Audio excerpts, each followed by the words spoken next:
Друзья, всем привет! Это Матрешка с поварешкой. Спасибо большое, что вы с нами. Сегодня я буду готовить прессованное мясо и холодец из рулек.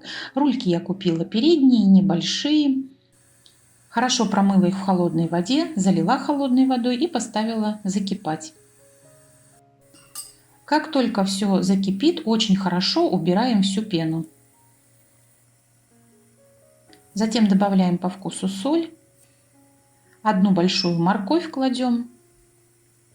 Одну большую луковицу. Пару лавровых листиков и перец с горошком. У меня смесь перцев. Затем накрываю крышкой, но не совсем плотно, и варю на среднем огне не менее 2,5 часов. Морковь убираем, но не выкидываем, нам она еще пригодится. А вот луковицу можно выкинуть. Рульки достаем, на тарелку выкладываем.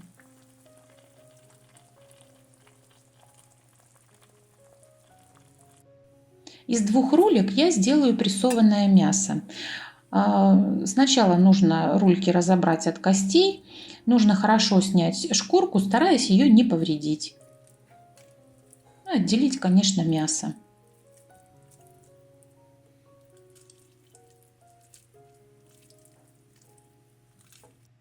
Разобрала я 2 рульки, теперь беру форму, но у меня вот такая пластиковая, даже не помню от чего. Можно взять любой контейнер, можно для кексов взять форму. Застилаем все это пищевой пленкой, ну или же обычным пакетом целлофановым. Мне, кстати, пакет намного удобней. Шкурку от одной рульки берем и перекладываем на дно контейнера.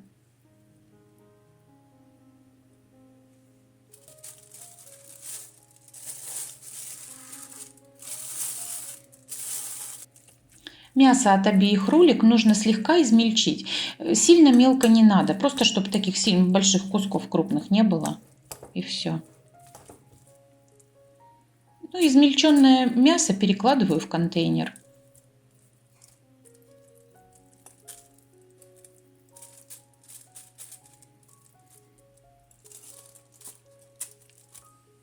Потом в мясе делаю такое небольшое углубление и кладу туда 2 такие небольшие полоски моркови. Вот как раз той моркови, которая варилась вместе с рульками. Но этого можно и не делать, это чисто для красоты такой момент. Теперь беру специи. Здесь у меня чеснок, пропущенный через пресс, свежемолотый кориандр, черный молотый перец и паприка. Вливаю немного того бульона, в котором варились рульки. И все это перемешиваю. Вообще небольшое количество бульона здесь надо, чтобы мясо лучше склеилось и спрессовалось. Ну и специи так гораздо легче размешать до однородности. И достаточно равномерно их можно добавить. Ну и теперь разливаем по всей вот так поверхности вместе с морковью. Кстати, морковь и вот эти специи можно даже в процессе сделать. То есть половину мяса выложить, потом морковь, специи. Ну, я привыкла вот так вот все мясо выложить, потом в углубление все это сложить. Прикрываем мясом.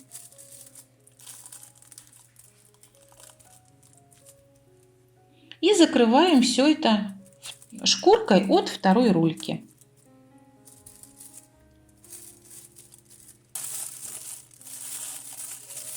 Края пакета заворачиваем вовнутрь, все хорошо закрываем.